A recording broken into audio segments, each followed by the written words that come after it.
পৃথিবীর সব নবীরা ছাগল চড়াতেন, সব, আদম আলাইহিস সালাম থেকে শুরু করে বিষ্ণু ঈসা ইসলাম পর্যন্ত।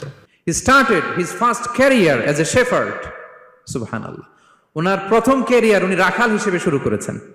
রাখালরা যে কাজ করে, অর্থাৎ মরুভূমিতে ভেড়া, ছাগল, তারপর বকরি, দুম্বা, এই চড়ানোর কাজগুলো দিয়ে বিষ্ণু ঈসা ইসলাম তার ক্যারিয়ার শুরু করেছেন এজ এ শেফার্ড।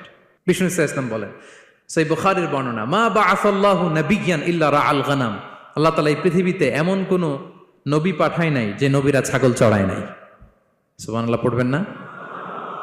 সাহাবারা বললেন, ওয়া আনতা ইয়া রাসূলুল্লাহ, হে আল্লাহর নবী, আপনিও ছাগল চড়িয়েছেন?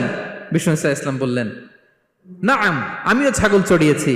ওয়া কুনতু আরআহা আলা কারারিত লি আহলি মক্কা। আমি অল্প কিছু মজুরির বিনিময়ে, অল্প কিছু টাকার বিনিময়ে, সামান্য কিছু পারিশ্রমিকের বিনিময়ে মক্কার লোকদের ছাগল চড়িয়ে দিতাম। সুবহানাল্লাহ পড়েন।